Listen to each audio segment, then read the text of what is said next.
પ્રયત્ન કર્યા હતા, 2 JCB ની પાવડી તૂટી ગઈ, પછી ડમ્પર નું હેન્ડલ તૂટી ગયું. તો ઘણા ચમત્કાર દાદાના અહીંયા છે. ચમત્કાર તો બતાવે જ છે ને, સખો ફૂલ આપણે જોઈ જ છીએ. હમણાં તમે એમ કહેતા હતા કે અમારી વાડીમાં એની સવારી નીકળે. હા, નીકળે છે. આજની તારીખમાં હજી એની સ્વાભાવિક છે કે અમારી વાડીમાં થઈ ના નીકળે છે. એમાં ઘણા માણસો હતા, 7-8 જણા અહીંયા હાજર હતા. તો એને વાત કરેલી મને કે પાવરો જ્યારે મજાર પર મારવામાં આવ્યો હતો ત્યારે પાવરો બચકી ગયેલો, અને પછી બીજું JCB લાયા. ખાસ કરીને જે 2 ઓલાડ હોય એને ઓલાડ માટે વધારે પબ્લિક આવે છે, કેમ કે ઘણા કેસ જોયા અમે. આ તો હું લગભગ 12 વર્ષથી જોતો કે જેને ઓલાદ નથી થતી ને એને અહીંથી ઓલાદ આપે છે. મિત્રો, સ્વાગત છે આપનું એક નવા વિડીયોમાં, નવી જ એક એક્સપ્લોર માહિતી સાથે. હું છું જાહિદ એક્સપ્લોરર, અને તમે જોઈ રહ્યા છો કે મારી પાછળ જે છે આખું બયાબાન છે, બરાબર છે. આ બાજુ તમે જોશો તોય તમને એકલો ખાર વિસ્તાર બતાશે, અને એની વચમાં એક જે છે નાની એવી સડક જાય છે, બરાબર છે. ને આ બાજુ જોશો તોય પણ એકલું બયાબાન છે, બરાબર છે. હું અબ્દુલ્લાભાઈ અને અહીંનો ઇમામ છે, બરાબર છે, એ અમે આવી ગયા છે. આજે ખૂબ જ અહેમ જાણકારી છે એ હું તમને દેવાનો છું, અને એક અહેમ જે વલી છે એમની ઝિયારત કરાવવાનો છું. અને કહેવામાં આવે છે કે જે આખું મેદાન છે, બરાબર છે, એ આજે પણ ચટિયલ મેદાન આખું પડ્યું છે, આમનામ પડ્યું છે. એ વલીની કરામત એવી છે કે અનેક લોકોએ પ્રયાસો કર્યા છે હટાવવાના, એમની મજાર હટાવવાના અનેક પ્રયાસો કર્યા છે, પણ સતત ને સતત લોકો નિષ્ફળ ગયા છે. એવા પ્રયાસો કરવામાં આવે છે, બુલડોઝર છે, ઘણી રીતે જે છે આ વલીની મજાર છે એ હટાવવામાં આવી છે. પણ આજે કહેવામાં આવે છે કે જે હટાવવા વાળા છે એ હટી ગયા છે, પણ વલી જે છે એમની જગ્યા ઉપર છે. આજે તમામ સ્ટોરી કરવાની છે. આજુબાજુમાં ખેતરવાળા જે લોકો છે એને પણ આપણે પૂછવાના છે. એવા જિંદા વલી છે કે જેની કરામતું પણ અનેક કરામતું છે, બરાબર છે. તમે અહીંયા આવી પણ ગયેલા છે, ઘોઘાથી થોડા જ કિલોમીટર, 1 થી 2 કિલોમીટર આગળ છે. પૂરો વિડીયો જોજો. વિડીયોમાં મજા આવે તો લાઇક, શેર અને સબસ્ક્રાઇબ કરવાનું ન ભૂલતા. સર્વપ્રથમ અમારી ચેનલમાં જો વિડીયો જોઈ રહ્યા તો અમારી ચેનલને સબસ્ક્રાઇબ કરી દો. હવે આપણે જે છે એ જઈ રહ્યા છીએ. તમને મેં કીધું કે જો આ આખો રસ્તો જોયો તમે, બરાબર, આખો જે છે એ સિંગલ પટ્ટી રોડ છે. આજુબાજુમાં તમે જોવો તો એટલું જંગલ છે, બરાબર. અને આપણે ત્યાં જશું ત્યાં પણ જંગલ છે, બોલો, બરાબર છે. તમે જોવો કે આખો ખાર વિસ્તાર છે, બરાબર. અને અમે કઈ લોકો છે, ગાડી પર અમારો ઇમામ છે, હું છું, અબ્દુલ્લાભાઈ છે, બરાબર છે. બધા લોકો જઈએ છીએ, અને સાવ દરિયાની કિનારે જે છે આ દરગાહ આવેલી છે. જોવો રસ્તાની વાત કરવામાં આવે તો કેવો રસ્તો છે, જોવો અહીંયા તમે જોઈ રહ્યા છો, બરાબર. આવા રસ્તામાંથી અહીંયા જવું પડે, બિહડ અને જંગલની વચમાંથી તમે જે જોઈ રહ્યા છો આ જે રસ્તો જાય છે. અને આ જે આખું તમને હું ચટિયલ મેદાન આખું જે બતાવું છું, આ અત્યારે તો જેને કહેવાય કે ગ્રીનરી ચોમાસાના હિસાબે, પણ અહીંયા એક વખતમાં એક મોટી કંપની જે છે એ અહીંયા આગળ બનવાની હતી.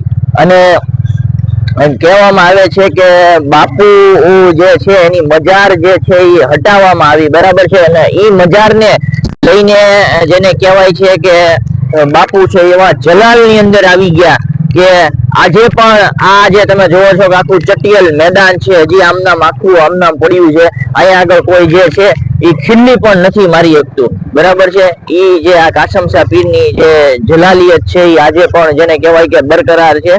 અને આજે હું તમને એના દીદાર કરાવવાનો છું, અને સંપૂર્ણ જે સ્ટોરી છે એ પણ બતાવવાનો છું. જોવો તમે આ કહેવામાંથી જવું પડે. તમે જોવો, તમે જોઈ રહ્યા છો કે બરાબર બધું પાણી છે, અને આજુબાજુ તમે જોવો તો એટલું આખું વિરાના જ છે, બરાબર છે. અહીંયા આવવું પણ ખૂબ જ અઘરું પડે. જોવો હા, બરાબર છે. જોવો તમે આખું વિરાન છે, બરાબર છે. જોવો, અને આખું પાણી. જોવો, ધ્યાન રાખીને ભાઈ ઉભા મલાવજે, બરાબર.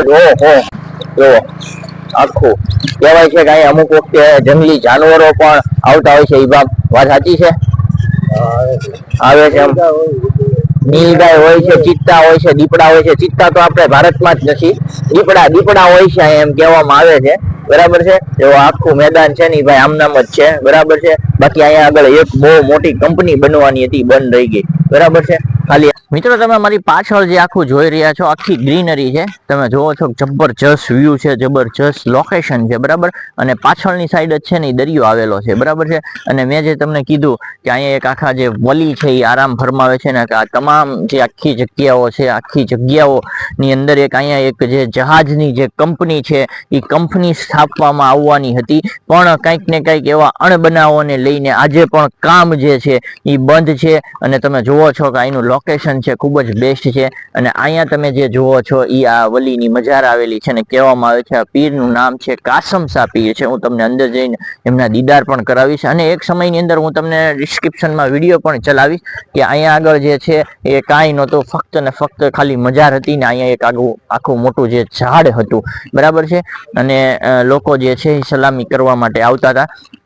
અને કહેવાય છે કે અહીંયા આગળ જે છે એક નબી સાહેબનો વીરડો કરીને એક કૂવો હતો જ્યાં મીઠું પાણી પણ નીકળતું હતું, બરાબર છે. અને આ જે વલીની જે મજાર છે એ ખૂબ જ જલીલું કદ્ર છે અને જેને કહેવામાં આવે છે કે ખૂબ જ વર્ષો જૂના છે. અહીંના લોકો છે એની હારે આપણે વાત કરીશું અને હું તમને જે છે એમના દીદાર કરાવીશ. અનેક વખત આ મજાર છે એ કાઢવાનો પ્રયત્ન કરવામાં આવ્યો. અહીંની કંપની કહેવાય છે કે એણે પણ કાઢવાનો પ્રયત્ન કર્યો, પણ બાપુના જલાલો કદરની જો વાત કરવામાં આવે તો એવો જબરજસ્ત છે કે જે લોકો આ મજાર ઉખાડવા આવ્યા એ લોકોના બુલડોઝર પણ કહેવાય છે કે એક સમયની અંદર બંધ થઈ ગયા અને ઘણા બધા જેને કહેવાય કે ચમત્કારો જે છે એ અહીંયા આગળ થયા છે. અમે અત્યારે જે સવારના પોરમાં આવી ગયા હતા, ખૂબ જ જબરજસ્ત જેને કહેવાય કે વાતાવરણ છે. આ એ જ વલી છે, તમે જુઓ કે જે કાસમ શાહ પીર જેને કહેવામાં આવે છે, બરાબર છે. આ કાસમ શાહ પીર છે અને એમનો ઉરસ પણ આવે છે. અને કહેવાય છે કે અહીંયા જેનો હુકમ હોય એ જ લોકો આવે છે. કન્ટિન્યુ તમે વિડીયોની અંદર બન્યા રહેજો. હું તમને આગળ જે અહીંના લોકો છે એમની હારે પણ રૂબરૂ કરાવીશ અને એ લોકોએ જે સાંભળેલી, એ લોકો એના નજરેથી જે જોયેલી વાતો છે એ તમામ વાતો હું તમને આજે સંભળાવીશ. હવે અમે એક એવી જગ્યાએ આવી ગયા છીએ જે કાસમ શાહ પીરની બાજુમાં જગ્યા આવેલી છે ને જેને કહેવામાં આવે છે કે નબી સાહેબનો વીરડો. 15 થી 17 વર્ષ પહેલા આ વીરડો છે એ ચાલુ હતો. આજુબાજુના જે કુવાઓ છે એ કુવાઓમાં કેટલા ફૂટે પાણી નથી આવતું? 70-80 ફૂટે પાણી નહોતું આવતું. 70-80 ફૂટે પાણી નહોતું આવતું. અને આ જગ્યા જે તમે જોઈ રહ્યા છો, બરાબર છે, અહીંયા એટલામાં જ આ વીરડો જેને કહેવામાં આવે છે ને એને નબી સાહેબનો વીરડો કરીને કહેવામાં આવે છે. અને અહીંયા 7 થી 8 ફૂટે પાણી છે એ મીઠું પાણી જે છે એ અહીંયા આગળ આવતું હતું. અને જે તે સમયે અહીંયા જે કંપની જે છે, કંપનીની જ્યારે સત્તા આવી, કંપની જ્યારે સ્થાપવાની વાત આવી ત્યારે આ વીરડો છે એ બુરી દેવામાં આવ્યો હતો, બરાબર છે. અને અહીંયા આગળ જે હયાતીમાં જે જૂના લોકો છે, આપણે કોળી પટેલ સમાજના લોકો છે, એનીથી આપણે સાંભળેલું છે કે આ જ જગ્યા ઉપર જેને કહેવાય કે એટલામાં જ તે કાંઈક એ વીરડો હતો અને બુરી દેવામાં આવ્યો. જે જૂના પથ્થરો છે અને દાદાની કહેવાય છે કે દાદાની હયાતીમાં અથવા એમણે ગળાવેલો હોય એવું પણ કહેવામાં આવે છે. પણ જ્યારે આ બુરવામાં આવ્યો ત્યારે કેટલા વ્હીલનું ટાયર હતું ઈમામ? આપણે 18 વ્હીલનો જે એને કહેવાય ને ખટેરો, એના તમામ ટાયરો હતા એ પંચર થઈ ગયા હતા અહીંયા આગળ એવું કહેવામાં આવે છે. અને આ વીરડો જે છે અને ઈ ડમ્પર છે ને એ અઠવાડિયા સુધી છે ને એ અહીંયા કન્ટિન્યુટી પડ્યું રહ્યું હતું, બરાબર છે. અને આ વીરડો છે એ લોકોએ પ્રયાસ કર્યો હતો પણ અત્યારે આ વીરડો છે ખરો પણ ક્યાં આગળ છે એ નથી ખબર. ક્યાંક ને ક્યાંક આ લોકોએ જે છે એ બુરી દીધો છે. પણ આ જે છે એ ચમત્કાર જે છે એ અહીંયા આગળ થયેલો છે. અને આ વીરડામાં તમામ જે છે એ મીઠું પાણી જે છે એ આમાંથી નીકળતું હતું. તો આ જ જો અહીંયા કાસમ શાહ પીરની દરગાહ છે ને અહીંયા આગળ જે આ છે એ વીરડો કંઈક આવેલો હતો. મિત્રો, આગળ જે મેં તમને ઘોઘાથી થોડાક અંતર ઉપર આવેલી એક દરગાહ બતાવી જે ખૂબ જ અંતરિયાળ જેને કહેવાય કે ગામડાઓની વચમાં આવેલી જે છે અને એના અનેક ચમત્કારો જે છે એ પણ છે. અને હિન્દુ મુસ્લિમ સમાજનું એક સારું પ્રતીક છે ગંગા જમની તહેજીબ જેને કહેવામાં આવે છે ભારત દેશની. અહીંયા આગળ તમને જોવા મળે છે. આપણી યારે ભાઈ છે એની સાથે આપણે વાત કરીશું. શું કહેશો, આ દરગાહ કેટલા સમયથી તમે જોતા આવ્યા છો કાકા? આ દરગાહ તો ભાઈ અમારા બાપાના બાપા ને એના બાપા વખત છે, એને નથી સાંભળતો કેટલા સમયથી છે. અને અહીંયા અમારે પીરદાદાનો વીરડો હતો. જે 56 માં દુકાળ પડ્યો ત્યારે અમારા ગઢા કહેતા કે આખા ગામનું ધણ પાણી અહીંયા પીતું. 2 ડોલ પાણી કાઢો, પાછું 2 ડોલ આવી જાય. ને એ હતું ખાલી 7 ફૂટ ઊંડો. 7 ફૂટ ઊંડો જ હતો અને મીઠું પાણી. મીઠું પાણી અહીંયા આપણે પડખે જોઈએ તો દરિયો છે આખો ખારો અને અહીંયા એટલામાં મીઠું પાણી. મીઠું પાણી આ બધા વિસ્તારમાં મીઠું છે. આથી આગળ અમારી વાડી છે ને અમે ત્યાં પણ કુવામાં મીઠું પાણી. બરાબર. અને હવે જો બીજી વાત કરવામાં આવે તો મેં ઘણા લોકોના મોઢે સાંભળેલી વાત છે કે ભાઈ અહીંયા જયારે આ તો અત્યારે ઘણું બધું બની ગયું છે પણ એક સમય જયારે હતો કે ખાલી એક મજાર તુબરક જ હતી, ખાલી ઓટલો જ હતો અને દાદાની કબર હતી ઉપર અને અહીંયા ઓટલો એક મોટો હતો. અને આ જે છે એને હટાવવાનો પ્રયાસ પણ ઘણો થયો ત્યારે ઘણા ચમત્કાર થયા. શું કહેશો તમે? ત્યારે આ લોકોએ મોડેક્ષવાળાએ બુરવાને પ્રયત્ન કર્યા હતા. 2 JCB ની પાવડી તૂટી ગઈ, પછી ડમ્પરનું હેન્ડલ તૂટી ગયું હતો. ઘણા ચમત્કાર દાદાના અહીંયા છે.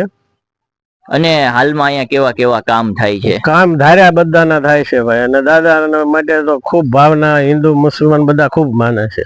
અને બીજી વાત કરીએ કે અહીંના જે તમારા આજુબાજુના ખેતરવાળા છે એનું એક આખું મંડળ હાલે છે, દર પૂનમે બધા ભેગા થાય છે ને ઈ શ્રદ્ધા અને અકીદતની વાત કરવામાં આવે તો ઈ શું હોય છે? એ બધા જો દાદાને ખૂબ માને છે, દાદા બધાના ધાર્યા કામ કરે છે, અને પૂનમનું મંડળ અહીંયા બધા હિન્દુ ભાઈઓનું હાલે છે, અને બધા દર પૂનમે ભેગા થાય અને દાદા એ સેવા પૂજા સૌ કરે છે. શું નામ તમારું કીધું? મંજીભાઈ. મિત્રો, તો આ હતા મંજીભાઈ, અને મંજીભાઈ આપણને ઘણી બધી માહિતી આપી, જેને આપણે વાત કરી કે જે આ કાસમશા દાદા, જે કાસમશા પીર છે, એના અનેક ચમત્કારો છે, અનેક લોકો અહીંયા આવે છે, હિન્દુ મુસ્લિમ સમાજનું પ્રતીક છે, ઉર્સ મનાવવામાં આવે છે. અને જેને કીધું કે અહીંયા બાજુમાં એક વીરડો હતો, અને 56ન્યા કાળની અંદર જેને કહેવાય છે કે અહીંયાથી એટલા નાના એવો 7 થી 8 ફૂટ જ હતો ને, 7 ફૂટ 7 જ ફૂટ આ વીરડો હતો, છતાં એમાંથી મીઠું પાણી તમે 2-5 ડોલું ભરીને કાઢી લો પછી પાછું આવી જાય એવા ચમત્કારો છે. અત્યારે બુરાઈ ગયો છે. હા, આ લોકો બુર દીધો કંપની વાળાએ. અત્યારે કંપની વાળાએ જે છે એ બુરી દીધો, પણ હાલમાં આપણે જોઈએ તો અહીંયા આગળ કઈ બીજું કંપની કઈ કરતું નથી કામ, આમ નામ કેમ ખાલી પડ્યું છે આખું? હવે એ તો જો ભાઈ એમને પડ્યું છે, એનો કઈ ઘણા વર્ષો થઈ ગયા, 15-16 વર્ષ થઈ ગયા, પછી કઈ એનું આયોજન થતું નથી. એટલે કઈક ને કઈક બાપુનો ચમત્કાર હોય શકે એવું આપણે કહીએ છીએ. હોય શકે એવું.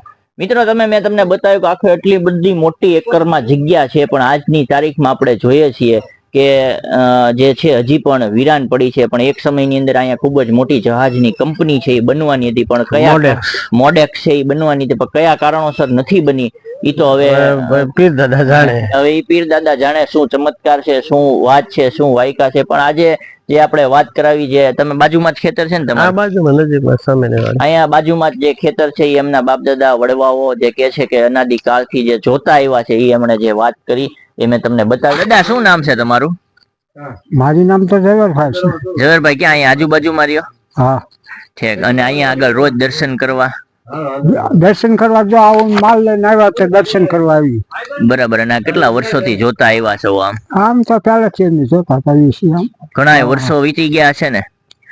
અને આ જે છે એ અનેક વાર આ દરગાહ હટાવવાનો પ્રયાસ થયો છે, ત્યારે બાપુના ચમત્કારો લોકોએ જોયા છે. ચમત્કાર તો બતાવે જ છે ને, ચોખ્ખો ફૂલ આપણે જોઈ જ છીએ. હમણાં તમે એમ કહેતા હતા કે અમારી વાડીમાં એની સવારી નીકળે. હા, નીકળે છે. આજની તારીખમાં હજી એની સ્વાભાવિક છે કે અમારી વાડીમાં થાય ના નીકળે છે. ચાલે આમ સીમાડો કરી સટે. બરાબર.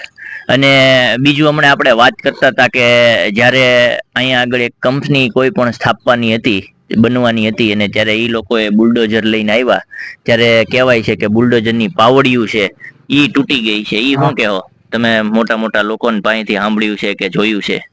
નહીં સાંભળ્યું, આપણે કઈ જોયું નથી ભાઈ, આ તો સાંભળેલી વાત હું કરું છું. હા, કે બુલડોઝરની પાવડિયું તૂટી ગયો અને ડ્રાઈવર મૂકીને ભાગી ગયો તો. તૂટી ગયો ખબર છે નાખ્યું. હવે મિત્રો, આપણી યારે ઇબ્રાહીમભાઈ શેખ ઘોઘાના જે ઘોઘારી સમાજના જે ભાઈ છે, અને ખૂબ જ અકીદત, મોહબ્બત, વલી ઓલિયાની યારે નિસ્બત રાખવા વાળા માણસ છે, અને વર્ષોથી જેને કહેવાય કે અહીંયા ઘણા વર્ષથી જે છે ખિદમત કરે છે. અને હું પણ આ દરગાહે 5 થી 7 વર્ષ પહેલા જે આવ્યો એ ઇમામભાઈ ની હારે જ આવેલો છું, ઇબ્રાહીમભાઈ હારે જ આવ્યો છું. ઇબ્રાહીમભાઈ, કેમ છો? મજામાં? બસ અલ્હમ્દુલિલ્લાહ. કેટલા સમયથી આવો છો અહીંયા? 12 થી 13 વર્ષ થયા. અને શું ખિદમત શું કરો છો અહીંયા? અહીંયા પહેલાથી કરતા બહુ ખિદમત કરતા હતા. અમારા બહુ ઓછું થવાનું હતું, કામે ધંધે હોય એટલે નતા આવતો, બાકી ફ્રી હોય ત્યારે આવીએ જ છે. લોબાન કરીએ છીએ, બધું કરીએ છીએ, જે કઈ સાફ સફાઈ કરીએ છીએ બધું કરવા આવીએ જ છે. અને ઇબ્રાહીમભાઈ, વાત કરીએ તો કહેવામાં આવે છે કે આ વલી જે છે જાગતા વલી છે, જિંદા વલી છે, બરાબર છે? શું કહેશો? શું કરામતું ને શું અહીંયા મળે છે? અહીંયા તો ખાસ કરીને જે બે ઓલાદ હોય એને ઓલાદ માટે વધારે પબ્લિક આવે છે, કેમ કે ઘણા કેસ જોયા અમે. આ તો હું લગભગ 12 વર્ષથી જોતો હોઉં કે જેને ઓલાદ નથી થતી ને એને અહીંથી ઓલાદ આપે છે. એ બી આ વસીલાથી, અહેલે બેતના વસીલાથી અહીંયા દુઆ કબૂલ થાય છે. અહીંયા પહેલા આપણે ઇમામ જોયા તો ઇબ્રાહીમભાઈ, અહીંયા આગળ આખું આજે પતરું ને શેડ ને કાંઈ નહોતું, ફક્ત ને ફક્ત હાવ વીરાનો અને એક મજાર હતી. શું કહેશો, કેવી હાલત હતી પહેલા અહીંયા? પેલા તો મજાર નીચે જ હતી, એક ઝાડ હતું, એના નીચે જમીનમાં દટાયેલી મજાર હતી. એ અમે લોકોએ આસ્તે આસ્તે બનાવી અને ઊભી કરી, 2-3 ફૂટ ઉપર લઈ ગયા હતા. ને પછી લગભગ 8-10 વર્ષ 8 વર્ષ સુધી રહી એમને, ને પછી પાછી પરી ગઈ. તો પરી ગઈ ને તો પછી આ ભાઈ જે કે હોય આ ભાવનગર થી એક ભાઈ આવ્યા હતા એ આ બધી દરગાહનું કામ કરાવ્યું છે ને કોઈ પણ એક કામ એવું થયું છે તો એ 2-2.5 લાખ રૂપિયાનો ખર્ચો કરેલો અહીંયા. અને જેટલા મુસ્લિમ સમાજના લોકો માને જેટલા આજુબાજુના વાડીવાળા કોળી સમાજ, કોળી પટેલ સમાજના લોકો, જે હિન્દુ સમાજના લોકો પણ બહુ અકીદત ને મોહબ્બત ધરાવે છે. હા, એ લોકોનો કીડો વધારે છે, કેમ કે એ લોકો આયા હતા અને જે જેસીબી જયારે તોડવા આવ્યા હતા, જયારે મજારને કાઢતા હતા ત્યારે એ લોકોએ આંખની નજરે જોયેલું. એમાં ઘણા માણસો હતા, 7-8 જણા અહીંયા હાજર હતા. તો એને વાત કરેલી મને કે પાવરો જયારે મજાર પર મારવામાં આવ્યો હતો ત્યારે પાવરો બચકી ગયેલો, અને પછી બીજું જેસીબી લાયા તો એનું કાંક ઓઇલ ડીઝલ ટેન્ક, હા ડીઝલ ટેન્ક આવું કાંક ફાટ્યું કાંક, તો એ બંધ પડી ગયેલું. એટલે 8 દિવસ સુધી જેસીબી પડી રહેલા અહીંયા. અને આનું ઉરસ ક્યારે આવે છે બાપુનો? ગોસા આઝમ ડિસ્ટ્રિક્ટનો જયારે 11મી શરીફ આવે ને 27 જાને આ કાસમ સાહેબનું ઉરુસ કરીએ છીએ, અમે જ કરીએ છીએ બધા ભેગા અને મળીને. બીજું એવું સાંભળ્યું છે આજુબાજુના વાડીવાળા જે આખું એક મંડળ ચલાવે છે અને બાપુ ઉપર ખૂબ જ શ્રદ્ધા રાખે છે. કઈ રીતનું મંડળ ને ક્યારે ભેગા થાય છે એ લોકો? એટલે એ લોકોની રીતના થાય છે. એટલે કોઈ પણ મતલબ ખર્ચો હોય ને, મતલબ આ દરગાહમાં કોઈ બી વસ્તુ માનો કે કામ કરાવવાનું હતું પણ એ લોકો એ હતું મંડળ બી બનાવ્યું હતું, પણ એમાં એક ભાવનગર વાળા ભાઈનું કોઈ કામ થઈ ગયું તો એને લઈને આખું બધું દરગાહનું બધો ખર્ચો એક ભાઈ જ ઉપાડેલો. તો આ ભાઈ આ લોકોનું મંડળ છે એમાં 2.5 લાખ રૂપિયા એ લોકોએ ભેગો કરેલો છે દરગાહના કામ માટે. અને દર પૂનમે ભેગા થાય છે ને બધા? હા, દર પૂનમે રાતે 10-11 વાગે 10 વાગ્યા પછી ભેગા થાય છે બધા. મિત્રો, આપણે આજે અલગ અલગ રિવ્યુ લીધા. ઇબ્રાહીમ ભાઈ આપણે વાત કરી. વિડીયોમાં મજા આવી તો લાઈક અને શેર કરી દેજો. અમે ફક્ત ને ફક્ત કોઈને નુકસાન પહોંચાડવા કે કોઈને કાંઈ ખોટી અમારા વિડીયોની પ્રમોટર કરવા નથી કરતા, પણ જે સત્ય હકીકત છે એ હકીકત અમે તમને જણાવી છે. અને અહીંના લોકો જે છે એ પણ જે છે આ વસ્તુ ઉપર જે અકીદત, શ્રદ્ધા અને ખૂબ જ જે રાખે છે. વિડીયોમાં મજા આવી તો લાઈક અને શેર કરી દેજો. અને સર્વપ્રથમ અમારી ચેનલમાં જો તમે વિડીયો જોતા હોય તો અમારી ચેનલને સબસ્ક્રાઈબ કરી દેજો.